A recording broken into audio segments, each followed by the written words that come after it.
Mhm.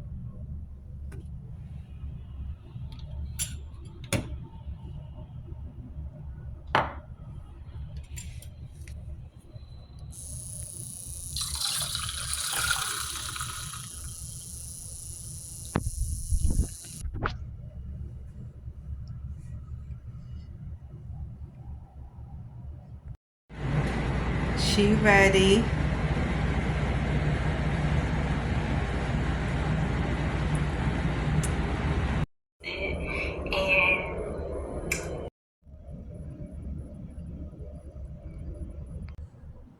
Yeah, I am making me a poke bowl. I just finished my salmon.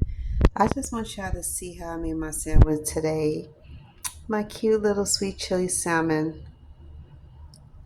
Tell me I ain't fucked this up. Yeah, it's looking good. Look at the chilies. Look at the ingredients. Look, looks so good.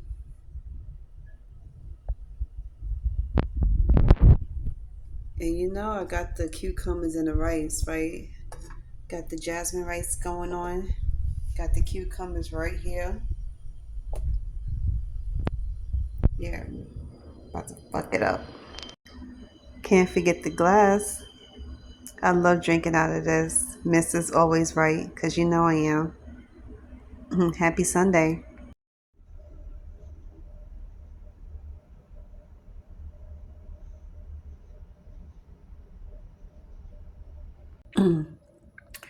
So, midnight snack for tonight to keep me up so I could finish up this work.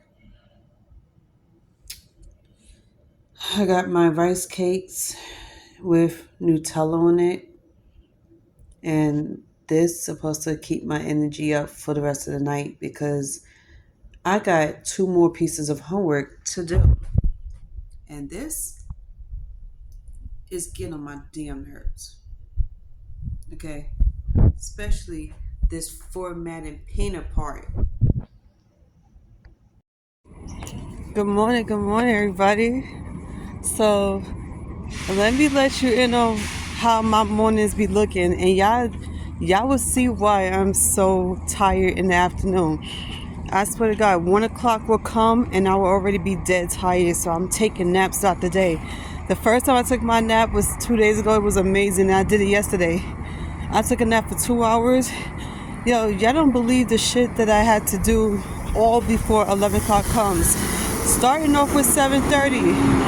As you can see, I get to walk outside now, take a breather, not think about work, not think about anything.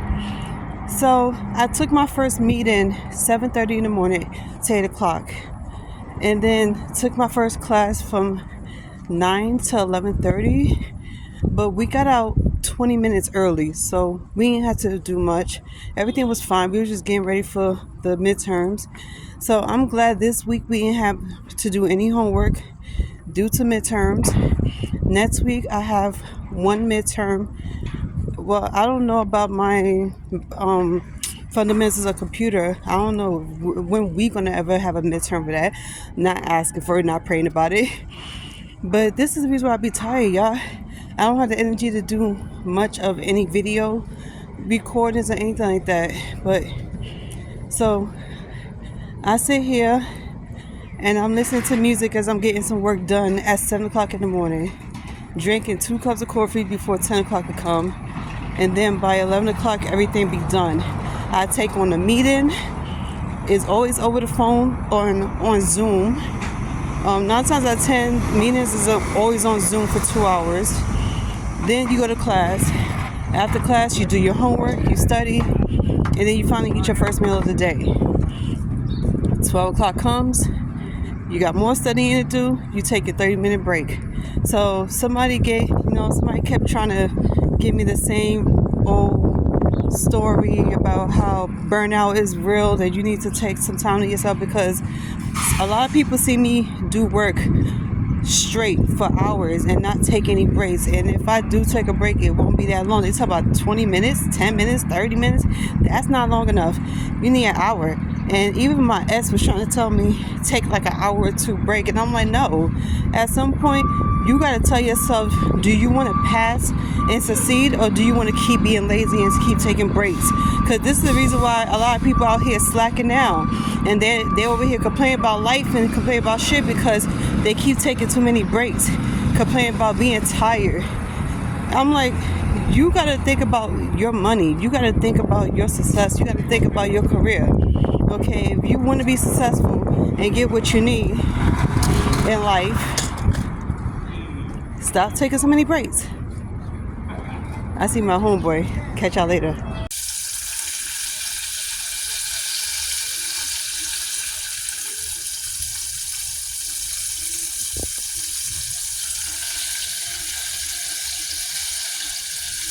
Actually a skill. Like my dad was really, really good at talking to strangers, and he works real estate. And so when you can be like that, it helps you not only in business. Mileage, but now they don't get a cut. They don't get no money. Companies also hate when you let a friend crash at your place instead of just getting a hotel.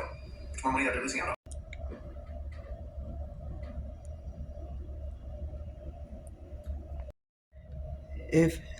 If nobody told you this, I'm gonna tell you this.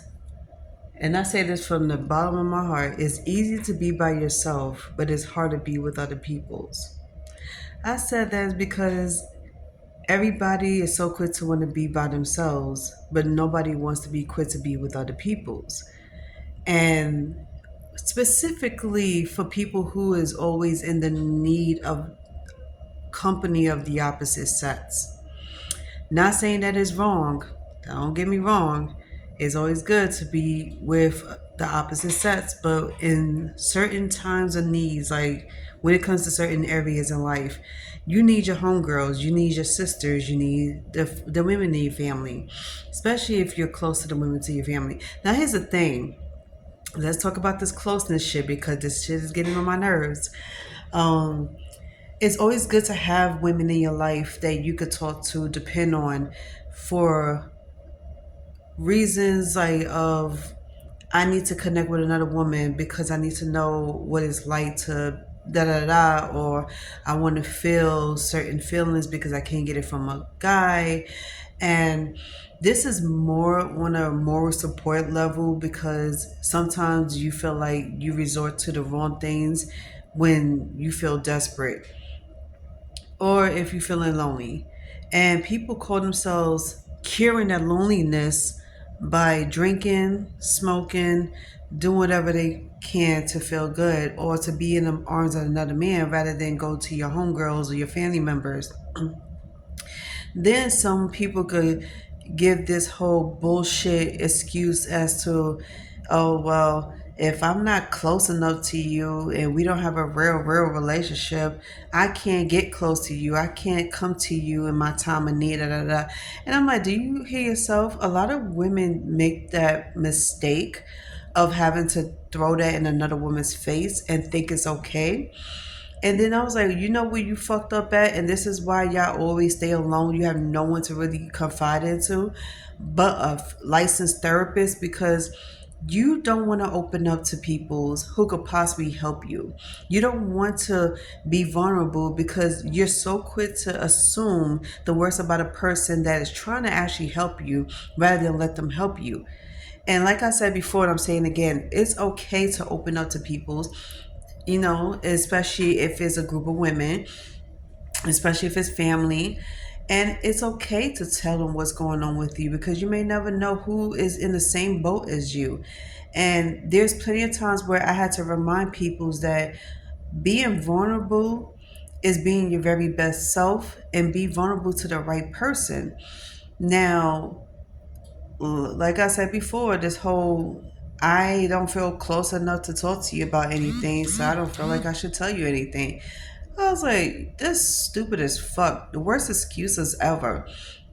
I had somebody spit that bullshit to me where we're supposed to be you know, whatever, family, whatever. And I had somebody spit this bullshit to me because we're not close like we're supposed to, so it's not okay for me to help that person. It's not okay for me to be there for that person. And I'm like, first of all, let me ask anybody that question. Who turns down help when help is being given to you on a silver platter? Who turns down any moral support that somebody is willing to give you, because you don't get that from a lot of peoples. And if you know damn well in your heart that you don't get that from a lot of peoples, you don't, because nobody wants to give it to you, why would you turn down the one person that is offering to you on a silver platter? If you've been through a tragic event and you've been keeping this to yourself, or you only tell a select few peoples, it's like, and you got more peoples, like, here's the thing. It, like they say, it takes a village to raise a child, but it also takes a village to help you get through a lot of things. And some people out here is just too stubborn and closed-minded to even open up and let you help them. I've seen plenty of people in the past who reject the offers of getting help because they too proud to ask for help, or they too proud to admit that they do need help. Whether it is, I need moral support, or I need someone to lean on and confide into because I've been through a tragic event. That's why I would say, yo, it's a lot easier to be by yourself than it is to be around people's, especially on levels like this. And you don't look good when you're being stubborn and narrow-minded and closed-minded towards the right peoples. Now I understand you do this to the wrong peoples because the wrong peoples has did you dirty, but do that to the wrong peoples. You don't do that to the right peoples. Seriously, people that never did anything to you, people who has never, did you dirty in any way or lie to you. This is why a lot of people are so miserable. And then when they see happy people who's pleased with life, people who's doing great, when they see those type of peoples, they just want to come over and just be a Debbie Downer. That's not great.